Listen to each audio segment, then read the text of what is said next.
game, that ill things won't happen to Americans. These are very dedicated, very dangerous adversaries.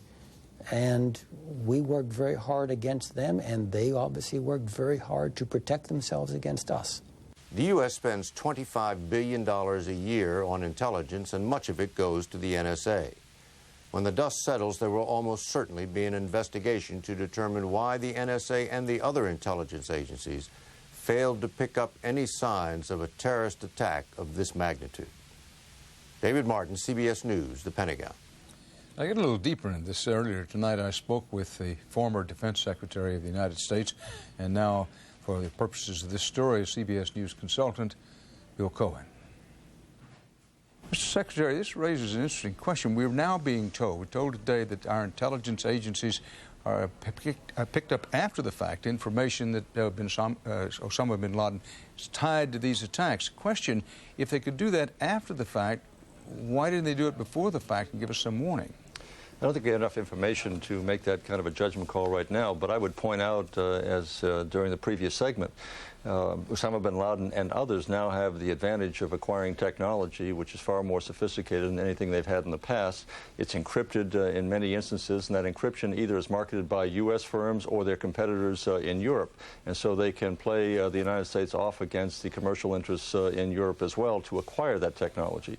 Secondly, they now use code words, and every time one of the networks, this one included, broadcasts a story about our ability to collect information or specific calls, that tells those individuals to who are watching this network or others to cease and desist those phone calls or to find another means of communication using code words. So we, in effect, are contributing to their ability to hide their activities from us. So it does get very complicated, and we can't simply pass the ball to the NSA and say, you messed up. There's a lot at stake here and a lot of players who are contributing to this particular dilemma that we have. But Dan, I'd like to just, if I could, say a few words about a segment you ran before in talking about the sense of bonding that takes place with the firemen. There has been something that's happened in this country as a result of this terrible act. There has been a rekindling, at least I see it, a rekindling of a sense of patriotism.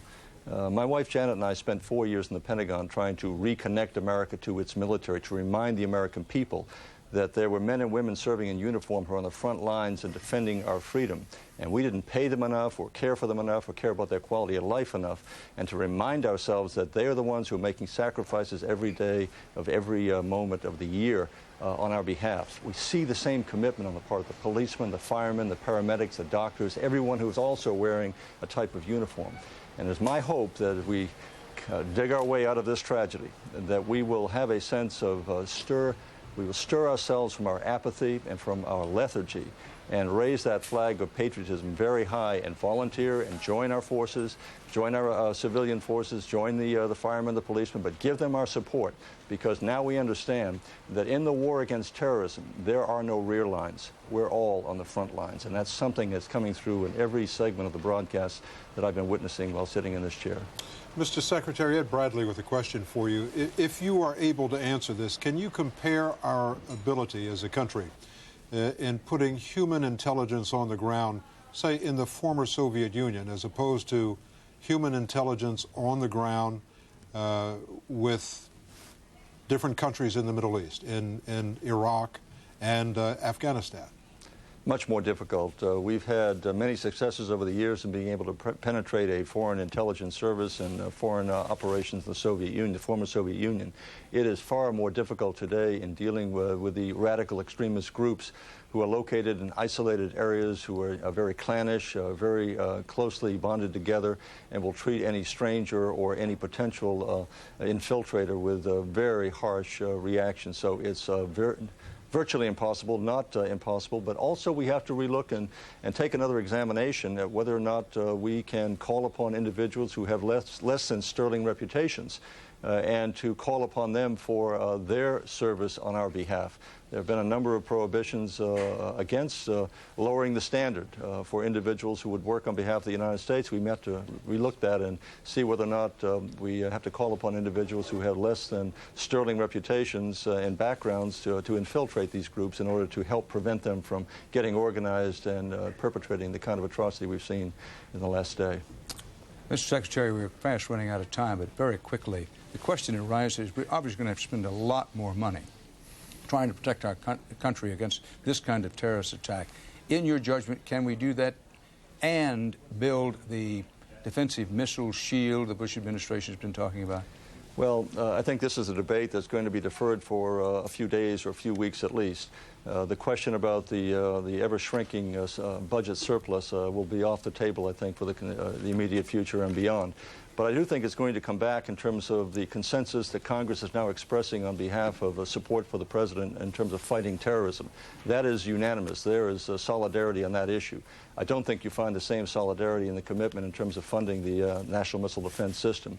I am a supporter of a limited system against a limited type of attack, but I also believe that we have to devote far more resources to combating the scourge of terrorism, the threat of biological and chemical weapons being used on American soil. That is a more likely threat that we're going to have to contend with.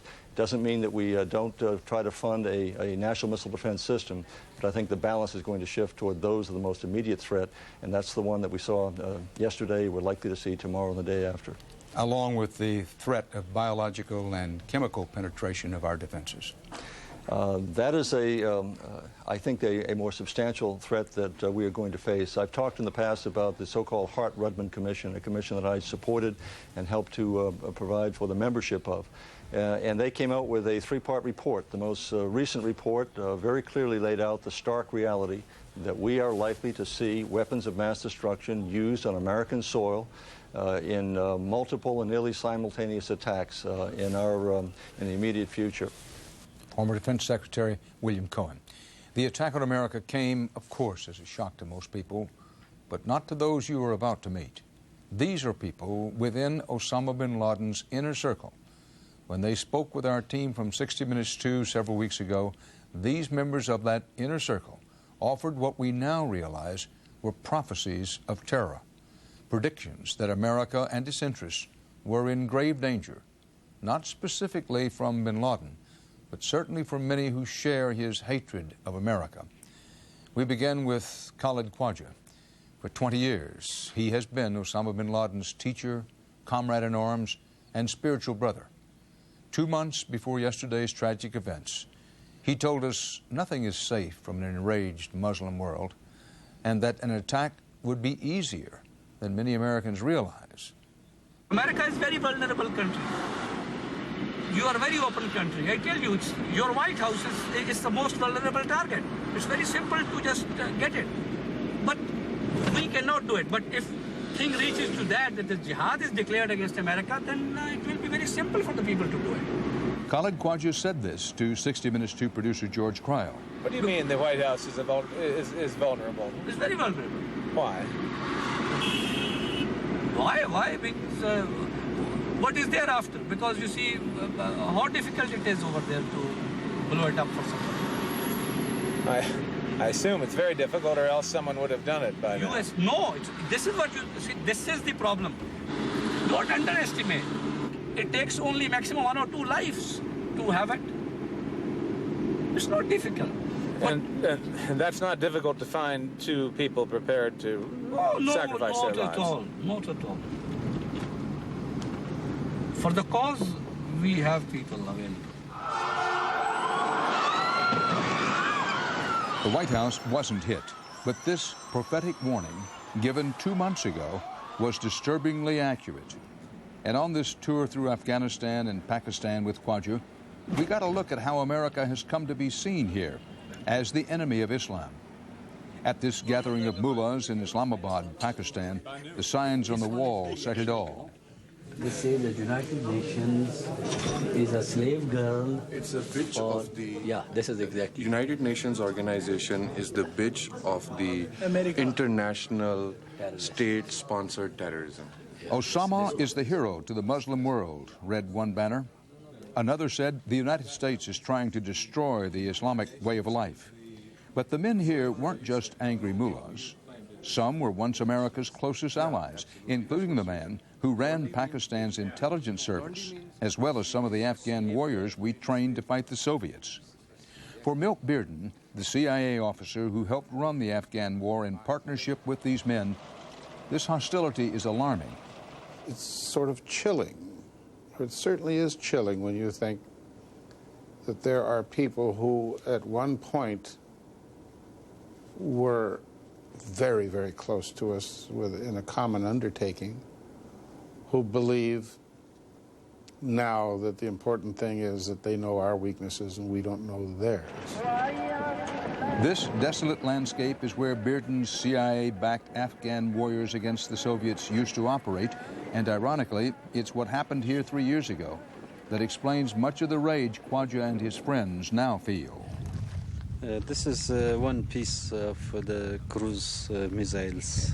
This was ground zero of the massive 1998 U.S. cruise missile attack on bin Laden and his training camps. Just as anger is engulfing America today, back then, the U.S. was enraged by the twin bombings of the U.S. embassies in Africa and felt something had to be done. You people are cowards. Throwing missiles from 1,000 miles is an act of cowardness. Don't expect this kind of cowardness from us. Khwaja and our Taliban hosts insisted that bin Laden was not training terrorists to attack America here, and instead of hitting bin Laden or any of his high command, they say many innocent people were killed or wounded, including 6 children. But today Osama bin Laden is viewed as the champion of the Muslim world, and most everyone here sees the missile attack, much like Khwaja, as a call to arms. Okay, you tell me, if we go and kill 1,000 people there in the United States, what will you think? What would your country would like to do? Retaliate. Okay, we are also human beings like you are. Why don't you understand this thing? That we are exactly the same kind of human being like you people are. Our people also want to retaliate. Remember, Khwaja said that 2 months ago, and he also said this. Your people are brought up in such a way they don't want to die. They don't want to get injured. If you lose about 100,000 people, and you know what's going to happen back home. You can imagine that. If you just lose 100,000 people one day and about another 200,000 injured, so what is going to happen over there? You can just imagine. For us, it is no an ordinary life. Here now to elaborate and lend more context. The veteran and distinguished CIA officer we met in that report, Milt Bearden. He joins us from our Washington bureau tonight. Thank you for being with us. What's at stake in the way we respond to these attacks, Mr. Bearden? Dan, I think just about everything is at stake. There is probably no more important action that the United States will take in the last 40 or 50 years than how we handle retribution and retaliation for what happened yesterday in New York and in Washington. Well, if the president should come to you and ask you, what do you think I should do, what would you tell him?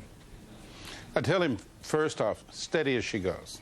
The president has the most complete backing of the American people that I've seen in 40 years of public service. He's got a Congress that is totally behind him. He's not troubled with extraneous problems. He can focus, go steady as she goes, focus on finding out who did this thing yesterday, and then dealing with it in a way that will not bring yet more troubles to us. Well, it's pretty obvious that a judgment is coalescing around the president that it was Osama bin Laden. I know we live in a country where we're often told that the first thing that comes to your mind, put it down, put the little mark in there. I feel slightly uncomfortable because I spent so many years wondering how the myth of Osama bin Laden got started. We have the Osama bin Laden who was the great war hero. In Afghanistan, we have Osama bin Laden who was trained by CIA, funded and supported by CIA during 3 years of war. I was there at the same time bin Laden was there. He was not the great warrior that went in and fought the Soviet Union to a standstill. CIA had nothing to do with him. I think that mythological Osama bin Laden, never mind that he's an absolutely evil man, but the mythological Osama bin Laden causes me trouble, and I think maybe there is another answer out there. I'm not certain that I know what it is. Well, the Taliban insist that neither they nor bin Laden had anything to do with these attacks. You know, you're one of our most experienced diplomat and warriors with long experience in Afghanistan. Do you believe them? You got two choices. You can believe them or not believe them. Let's take them one at a time briefly. The Taliban have made the president's day a little easier by saying, one, we didn't do this, and two, we can guarantee you that Osama bin Laden didn't do this. Those are important distinctions because their neck is on the line now. They have so thoroughly implicated themselves in this vicious, cowardly deed that if they are lying, the president has no problems, no compunction in dealing with them as he would deal with Osama bin Laden. But that's only true if it's Osama bin Laden that's behind this. If they're telling us the truth and we were to strike at them and Osama bin Laden, that would be a grave mistake and not without consequences. And we saw yesterday what these kind of consequences can be. Well, what about the argument that goes, listen, the Taliban has been giving sanctuary to Osama bin Laden. We know that he's been involved, these are in quotes if you will, watch. We know he's been involved with the coal, with the embassy bombings in Africa. And so what needs to be done is mount a swift, sure, overwhelming military operation that deals with Osama bin Laden and the Taliban because they've been protecting him. Well, I think we know, we're reasonably certain that he was behind the East African bombings. There's a lot of good reason to believe he was behind the coal. But we went after him once before in August of 1998, and all we managed to do was bounce some rubble around in Afghanistan and to raise the level of anti-Americanism over there. If we really believe it, and I think we should test the theory somewhere along the line, but if we really conclude that he did it, then let's go after him.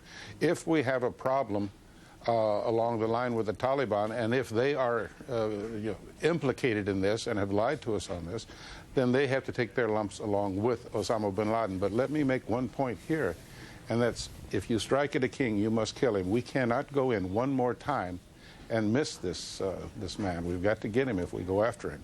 Therefore, if we're going to do that, let's be sure. That's why I say steady as you go, Mr. President. Well, Milt Bearden, again, you're one of our most experienced people with long experience in Afghanistan. What does your gut tell you about who's responsible for these attacks this week? My gut tells me we don't know the answer yet. My gut tells me that I'm not going to go with the first answer that comes to mind, but that there's quite possibly something else out there. Experts will jump on you and say it's Osama bin Laden's M.O. He's the only one that is capable of this type of coordinated attack. My answer to them is he's the only one you know that's capable of this kind of attack. This was a tremendously sophisticated operation against the United States.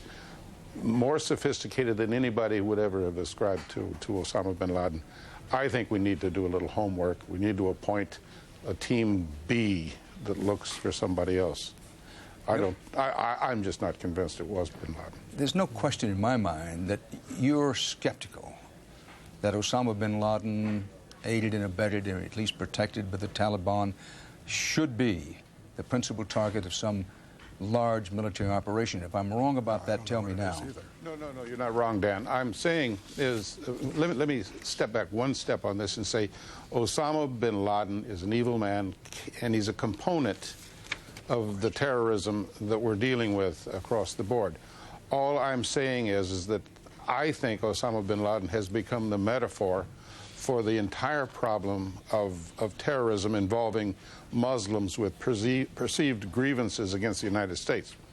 And I think it would be wrong to say this is a one-size-fits-all operation and to go after bin Laden, because an operation as sophisticated as carried out yesterday was an operation that was concealed from us for months probably before it took place.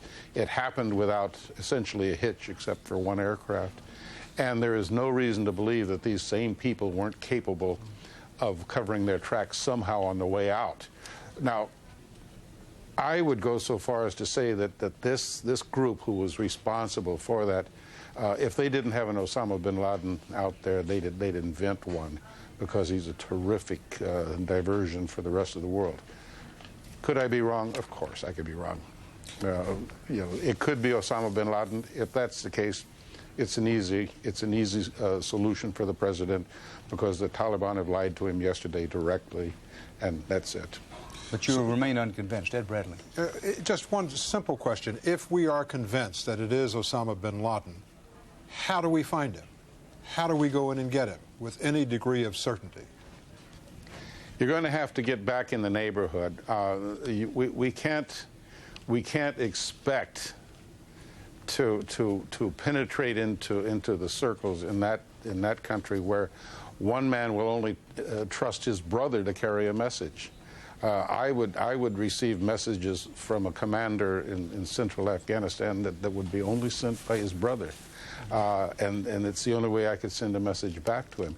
To penetrate into those circles is a near impossibility. But if we start rebuilding a coalition, and I'm not talking about going just to London, Paris, and Berlin to get our friends to help us with this. I'm talking about us going to Cairo, to Islamabad, to Khartoum, to Amman, to other places, and get those people to get into this coalition with us, to get into this joint undertaking with us. And then I think we could probably ultimately get Mr. bin Laden, but it won't be in something that's classical or Tom Clancy. It'll be in something that'll have a surprising twist to it. Milt Bearden, one of our most experienced former CIA operatives with deep experience in Afghanistan and Sudan. Thank you very much for being with us tonight. We now want to take you back down to Lower Manhattan, where the grim, gritty, hard work of trying to remove some of the debris, look for people who possibly, conceivably still be alive in the debris, and also the search for bodies.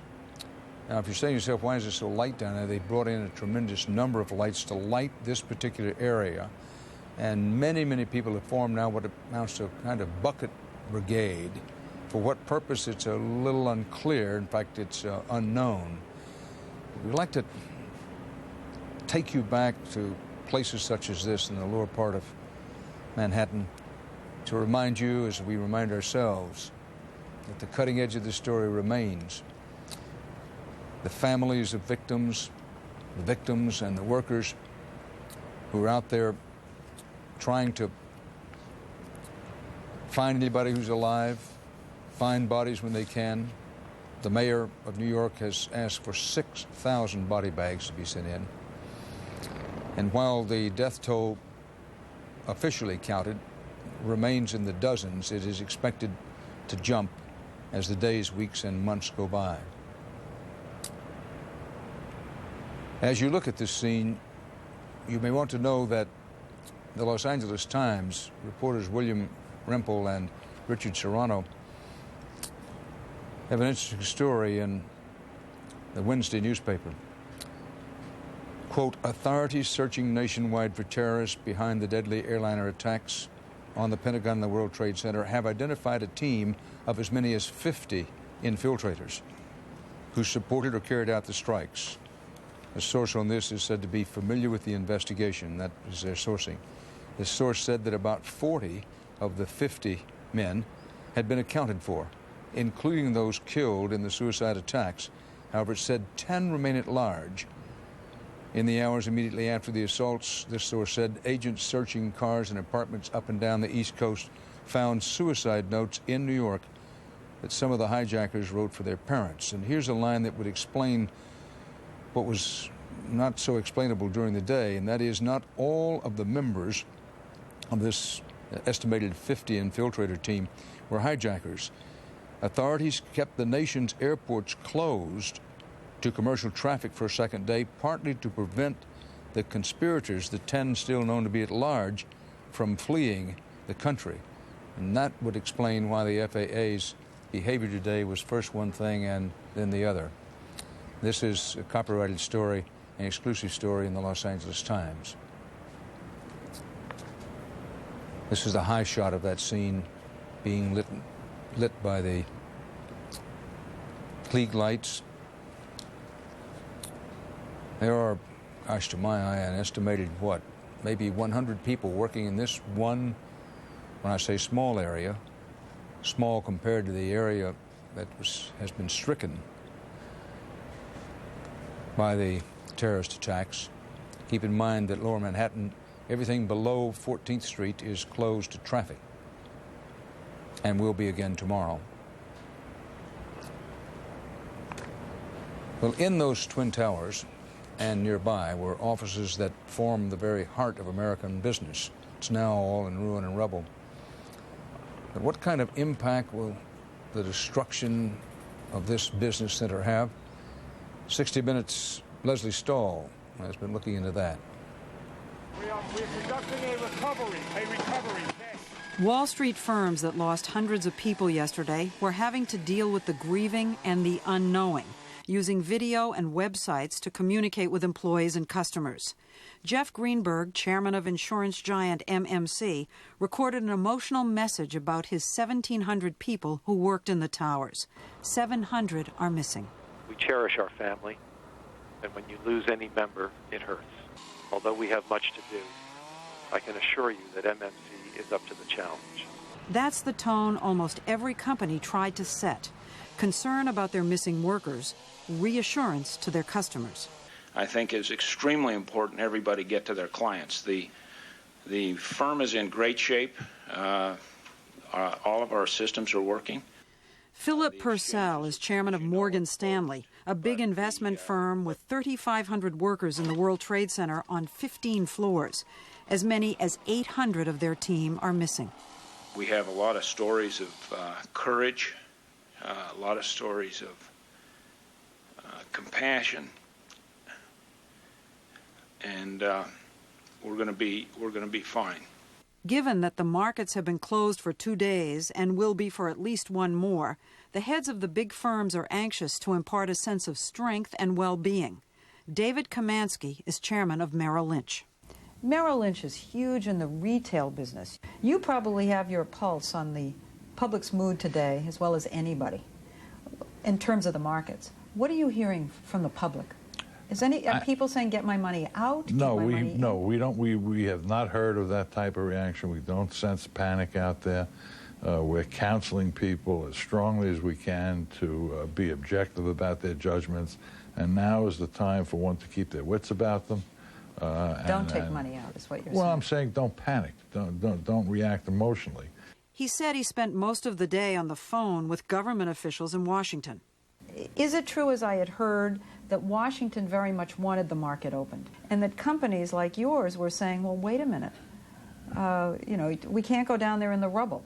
Well, I think everybody involved, ourselves included, and I would speak for myself, emotionally would like the markets to reopen as soon as possible. By the same token, people in the government do recognize that it's pointless for us to open if we couldn't function and support it properly. Was there pressure? Not pressure, no. What would you call it? Because I heard Washington wanted to open. Wanted you to open. I think it was the expression of a desire to open that I described. Merrill Lynch headquarters are still standing in the World Financial Center. They'll be back in business in just a few days. What happens when a company, a Wall Street company, was completely wiped out? They had their headquarters in the World Trade Center. They don't exist anymore. No, I guess you're referring to Cantor Fitzgerald. Cantor Fitzgerald, tell us about them. Which is probably represents 20 to 25% of the activity in the government bond market. They're a huge factor in that market. And to the best of my knowledge, they suffered severe loss, and I'm not sure what capability they have. I talked to several top Wall Street executives, all of whom are confident that virtually every firm in the Twin Towers had backup files in other locations. And that's the message they're trying to get out to customers. We want to assure you that your Oppenheimer Fund accounts are secure. All records are kept at our Denver facility and are backed up daily. People haven't talked much about this yet, but there's suddenly a huge shortage of office space in Manhattan. Take the case of this law firm, Thatcher, Prophet & Wood. Yesterday, they were headquartered in the World Trade Center. Today, they're in a small branch office in White Plains, desperately searching for new space. We have kind of here made the decision, and they've looked at about 4 or 5 spaces in New York, and it is kind of a mad dash to get all this stuff done. Jack Williams is the firm's senior partner. The word that we've gotten is that there's about almost 12 million square feet of space having been taken off the market by the actions of yesterday, by the tragedy of yesterday. Well, Anthony Mason, strong piece. Let's talk some now about the effect all of this is having on the U.S. economy. Well, I think the resounding effect we're not going to feel for a little while yet. We've talked about this some in the last 2 days, and in fact we've been talking about the fragility of the economy for weeks and months. The real question is, what's the blow to the confidence of this nation in itself and in its safety and security? If that's been hit, then confidence will be a big casualty here. And if that's the case, then a lot of economists are saying we'll probably slip into recession. It won't be devastating necessarily, but the economy will go through almost sort of a period of mourning for a while. In the Gulf War, we have precedent. 10 years ago, when Saddam invaded Kuwait, it precipitated a sell-off in the markets, and it led us into recession for three quarters of negative growth. And then we had a very anemic recovery. That's the only thing we really have to compare it to. In the very short run, we have Congress is very likely to pass before the week is out, if not tomorrow before the week is out, a $20 billion emergency package, which is being billed generally as sort of a down payment on the new war on terrorism. By the way, that $20 billion, is my understanding, does not include what they think it's going to take to repair the Pentagon, which will not be a small ticket. Mm-hmm. The interesting point that one financial historian made to me, he said, we've been trying to stimulate the economy with tax cuts. He said we may now have to try to stimulate the economy with defense spending. We may have to turn the way we look at this thing around and try to find a new solution to stimulate the economy. And there may be the sentiment behind it now. Now, for these companies, particularly these investment firms, many of them didn't want the markets to open on Thursday. The people I talked to today said they're ready, they can do it. But you have to understand, in that rubble that we were looking at a short time ago is the wreckage of a lot of financial firms, and in some cases virtually entire offices. Leslie Stahl in her piece referred to Cantor Fitzgerald, which is a big bond trading firm. They had 1,000 employees on the 101st to 105th floor. As of this afternoon, they'd accounted for 85. That they are a major player in the bond market, and they're trying to find their people. Now, for a lot of companies, it's not a matter of people, it's a matter of real estate. I spoke to someone at another company who hasn't lost anybody, but 5,500 desks are either off limits down there or have been destroyed. They have to move all those people. So there's a lot of logistics going on for all these companies. They can do business, they have backup systems, but it's not easy. I asked you this question once before, and you gave me an answer which was a correct answer, but I didn't put it in the full context. And I said, for workaday people who say, what's going to happen to my mutual fund? What's going to happen to my pension fund? You said, look, your records are secure. They're okay. But let's address that question in the broader, if you will, deeper sense. I'm talking about what happens to the price of the mutual fund, what happens to the investments in the pension funds. Well, obviously right now with the markets closed, it can't move. And part of the reason that many of these firms wanted to wait a day or so for the markets to open is so that everybody is ready and you have a stable opening process. You don't want markets opening when things are off kilter. It's just bad. So they wanted everybody to be ready, make sure all systems are working. The last thing these people want is to reopen the market and have something crash for some reason, for some technical reason they haven't foreseen. They're very concerned about phone lines, about power supplies, about infrastructure. Everybody wants to make sure that's okay. That's actually more dangerous than where your money sits right now. Your money isn't going anywhere. It's in the accounts. Anthony Mason, thanks. It is early Thursday in the East, just past 10 o'clock Wednesday night in the West, as CBS continues our coverage. Headlines of this hour: administration officials say the White House and Air Force One, as well as President Bush himself, were targets of the terrorists.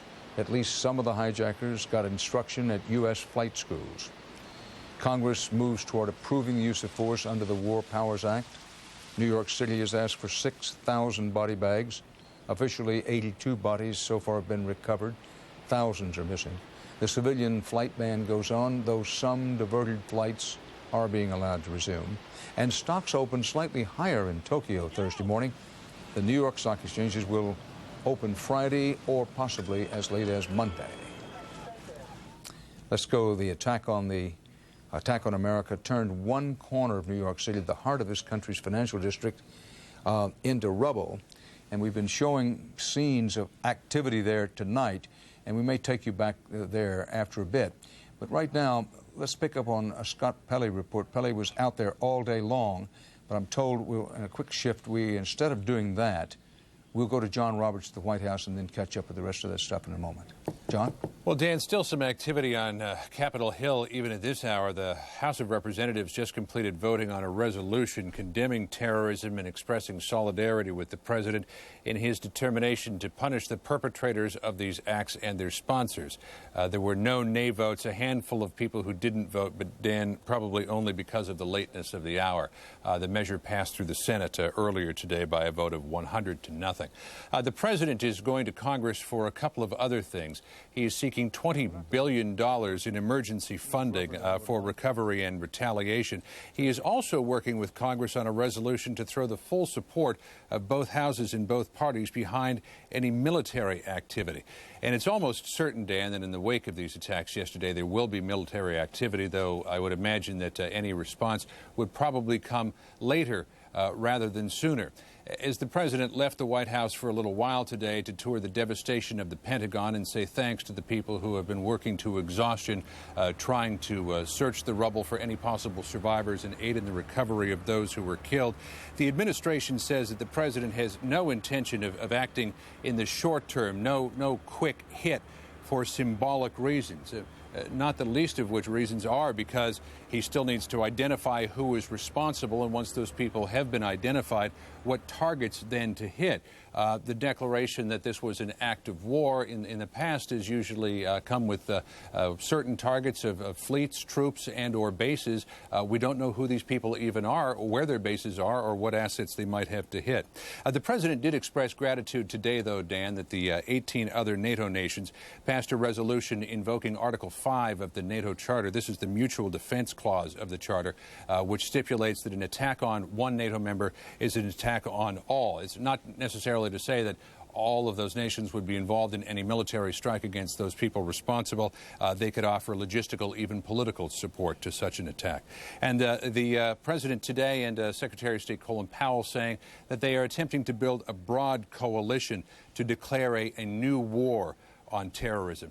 And, Dan, just to give you a sense of what the atmosphere at the White House is, if I could venture a historic reference, the man who up until yesterday, the man who led what was up until yesterday the most infamous sneak attack against America, the attack on Pearl Harbor, Admiral Yamamoto said, after that attack, I fear that all we have done is awaken a slumbering giant and filled him with a terrible resolve.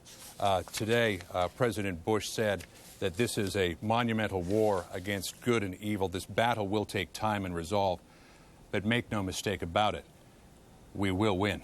Dan. John Roberts. This attack on America, as I said a few moments ago, turned one part of New York City, the heart of this country's financial district, into rubble and ruin. Scott Pelley spent the day reporting from the scene. Ground zero, right between the remnants of the two shattered towers. Late today, a body wrapped in the American flag was pulled from the wreckage. It was believed to be that of a New York City firefighter, one of perhaps hundreds who were caught in the collapse of the towers as they themselves were struggling to save the victims of the attack. In this plaza, once a crossroads of the world, hundreds of firemen, doctors, paramedics pulled at the mountain of debris, shoulder to shoulder with average New Yorkers, iron workers, carpenters, nurses, all volunteers. John Steele is a volunteer nurse who hoped to make miracles here, but there have been precious few of those. You pulled two people out of here. Tell me about that. Approximately 5 o'clock this morning. The sun wasn't really quite up yet. We located one victim. Alive? No. No. Was unfortunately deceased. What was remaining of the victim, I should say. And shortly after that, we located another victim of the tragedy. also deceased. We were able to retrieve that victim's body also and bring it to the morgue. Can you describe these people to me? Physically, I really can't because, fortunately, there wasn't really much left of them. You've been all over this place where we are, ground zero, for 18 hours. What are the chances? What are the chances that there's somebody alive, do you think? Well, to be honest with you, we did retrieve a police officer this morning who was trapped for approximately 11 hours last night. From what I understand, I can't confirm this is true or not. Apparently, he was on the 80th floor. That rescued officer was treated by Dr. Tony Daher. He and his partner, Dr. Lincoln Cleveland, are emergency room physicians from New York University Hospital downtown. I was here when they extricated the police officer at 8 o'clock this morning, who was in very good shape, actually, amazingly enough. I think right now it's just going to be a very slow process of digging through rubble. We saw all our casualties yesterday at our hospital stopped at about noon. It got really strange and very spooky. Things just stopped coming in that had anything to do with the blast. And, you know, at the time, I was thinking, you can read a couple things into that. Either people are buried and they're going to start bringing bodies out, or just everybody died. Where are all the people who were in these buildings? The buildings were built, the structural support of the building is the shell, is the skin of the building. I remember when they were built. I'm a New Yorker. The innovative architecture of it is that the outer shell is where the strength of it is. And I think what happened is the whole thing imploded. It was like a chute that went straight down. What does that mean to the inside? It means that the explosion has nowhere to go except down. I think another building collapses, there's toppling, pieces fall off, there's a diffusion of the energy, and in this collapse, the energy all went straight down. And I think that, tragically, anybody in that chute did not survive. I think it probably had the force of close to a nuclear blast. These firemen from Brooklyn have been taking the mountain down piece by piece, and many of them share the pessimism of the doctors. It's what? It's just huge rubble. Do you see anything of the victims, of the people who were in the building? You've got 110 stories on top of everybody over there. It's just tough to say. 110 stories on top of everybody. That's what the two buildings were. Everybody's working together, you know, the whole city, and trying to get people out. How do you dig this up? Piece by piece. Hand by hand. That's why you just make the chains and get the debris out. That's all you can do. 110 stories at ground level. 110 stories at ground level. If you get a shot, you'll see the antenna that was on top of the tower. It's at ground level. And yet there are no people to be seen. They pulled out a couple of Port Authority cops alive. Last night, right? Last night? Last night, this morning. Suppose they were like on the 80th floor from what we heard. But that's it so far. The only treatment at Ground Zero was of the rescue workers themselves, overcome by the dust and the smoke and the heat. This position is treating them and then sends them back in. What we're doing for the rescue workers right now is providing oxygen, giving them breathing treatments, washing out eyes, washing faces, giving them water, giving them Tylenol, aspirin, rehydrating them orally. That's about it. I mean, we're there for them. They just pick right up and go back. The volunteers come from throughout the region. You look exhausted. It's a lot of work up there. Have you been able to pull anybody out of there? I haven't seen anybody come out. You haven't seen anybody come out? How long have you been here? Oh, quite a few hours. There were thousands, probably, of people in these buildings. Sure. Where are they? Where did they go? They've got to be down in those sub-basements, I would imagine. Down in the sub-basements? It's just right all the way down, right through. What do you make of this? It's a horrible thing. Something I'll hope to never see again. It's unbelievable. They're saying they're comparing this to Pearl Harbor. Pearl Harbor, at least they could defend themselves. These were helpless people, wives, women, children, and it was just uncalled for. This is the center of the rescue effort. Behind me, you can see what's left of one of the 110-story Twin Towers. A lot of these iron workers are volunteers who have come in from all over the city, men and women who are more used to putting these buildings up than taking them down. Fred Clark has done both here. As a carpenter, he helped build the towers 30 years ago. Now he's working on the mountain of debris. You would never believe that it's gone. I mean, I look at it, I've never seen anything. I was in Vietnam, I've never seen anything like this. Nothing like this to compare to this. What do you see now? What I see now is just heartbreaking, and I'm hopeful now. I'm here with the rest of a lot of volunteers from my local, just hopefully to find somebody still alive amongst this. But as I say, the longer the time takes to get to it, I'm sure the less the chances are that anyone will be alive. But it's horrifying. It's horrifying. That has become painfully clear to many doctors who have been here from the start. You were here last night. What did you see then? I think the most vivid thing was a picture of that Century 21 sign, building on fire, and the fire truck with the American flag undulating with the well-lit light. And I think that said it all. You know, Doctor, it seems to me that it must be very frustrating to be a physician and to have really so few patients to treat here.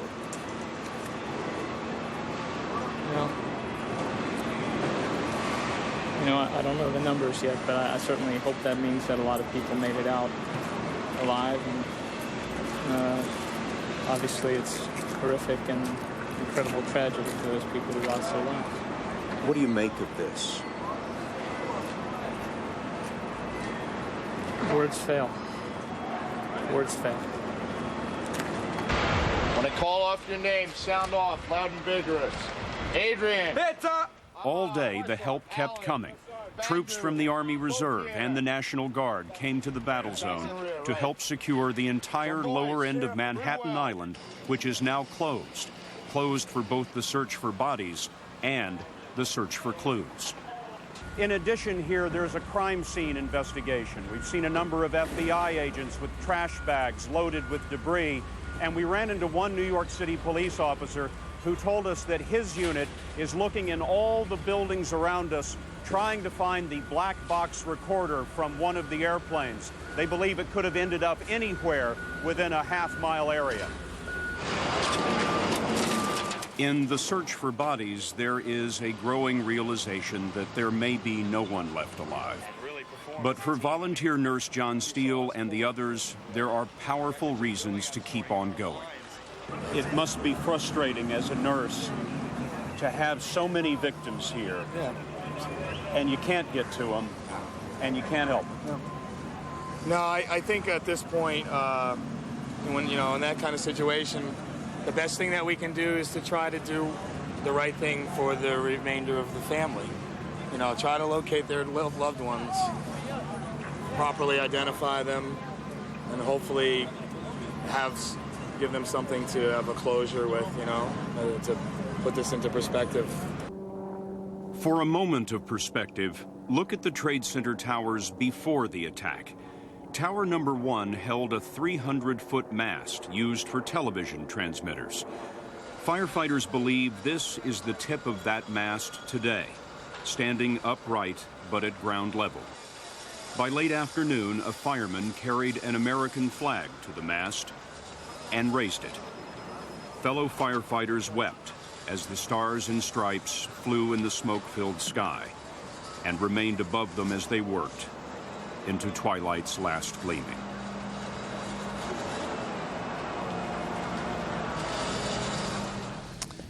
A picture for our memory. Scott Pelley. The toll from this catastrophe is expected to be enormous. We do not yet know the names of most of those lost, but here are just a few of those we do know. Tara Creamer, age 30, from Worcester, Massachusetts. She didn't fly much and was said to be nervous about traveling without her husband and 2 young kids. She was on American Flight 11, the first plane to crash into the World Trade Center. Also on that flight, David Angel of West Barrington, Rhode Island, age 54. He was the executive producer of the television show Frasier. He was traveling with his wife Lynn to Los Angeles after attending a family wedding. Richard Ross, age 58, from Newton, Massachusetts. He was also on Flight 11. He ran his own consulting company and enjoyed sailing. He leaves behind a wife and 3 children. Leslie Whittington, age 45, a professor from University Park, Maryland. She was traveling with her husband and 2 young girls to Australia for a family trip. They were all on American Flight 77, which crashed into the Pentagon. Mark Bingham, a graduate student from San Francisco, he spoke with his mother from a cell phone just moments before United Flight 93 went down near Pittsburgh. And Captain Ray Downey from Long Island, New York. He was a firefighter. He went with a team of New York firefighters to Oklahoma City in 1995 after the Murrah building was bombed. Yesterday morning, he was working to save lives at the scene of another disaster. He was in the World Trade Center. For many, the reality of so much loss is only now beginning to sink in. For some insight, we are joined now by Dr. Robert Pynus in Los Angeles. He's a psychiatrist and director of the UCLA Trauma Psychiatric Program. Thank you for being with us, Doctor. What's the effect on people of not knowing what happened to their loved ones? Well, that's an extraordinarily difficult situation. To be worried about someone one loves and someone's close to you and not know for hours, days, sometimes weeks what's happened to them is an excruciating and almost unbearable feeling that I think is becoming even more difficult for those families at this point. You had an earlier part of your program where you talked to some of those families and you could see how difficult it has proven to be for them as the hours and days have gone by at this point, and how much they pray for some information that perhaps their loved one is still alive. We do know that even for those who where someone may well have survived, but that as family members had worried for them again for hours, that feeling does not go away even when that loved one returns, that worry about them can last for a long period of time and make it difficult to be apart and make separations more difficult, and that it's a very difficult feeling to tolerate. Dr. Pynus, who is most prone to emotional trauma in cases such as this? I think it's very important to understand that there are very many different groups of families, adults and children across America right now. There are clearly those who were at the heart of each of the places in which these terrorist acts had occurred, who have perhaps survived the actual attack, but who are suffering under the enormity of what their experience was like, and simultaneously the experience of perhaps and certainly seeing others who may have been injured or died during that time. And they're very prone to have the kind of reactions that we call post-traumatic stress, in which it's very difficult for them to get away from the images of what happened within their minds. They can feel their own emotional life become more constricted. They can feel physical changes in themselves that last for a considerable period of time.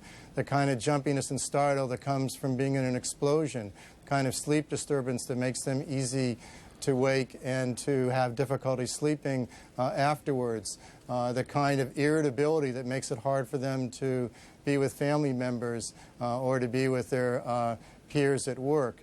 I think you need to keep in mind that that's most likely for those who have had the most extreme experiences.